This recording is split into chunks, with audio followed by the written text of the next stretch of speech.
Kuya. Because we've been friends from how long and me are calling and not replying. That not really matter anymore because clearly you're very, very, very happy.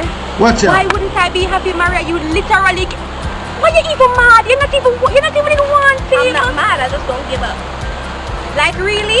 Yes, like really. Hold on, Watch hold on. your If I remember correctly, we were all sitting.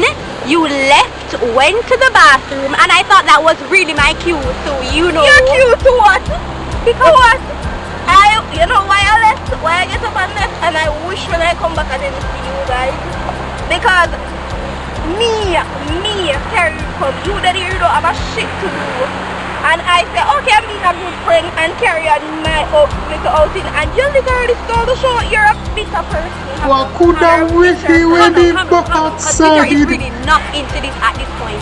Because you literally gave him to me. You literally said me to go and be with him. You weren't talking to him, nothing. We were all connecting. I thought that was like How what we were gonna could I talk when you were just chatting away like a damn parrot?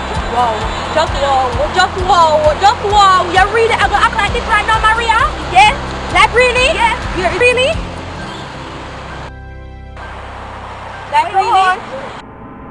You see all of this? Very irrelevant because my son have the man already and you can't do nothing.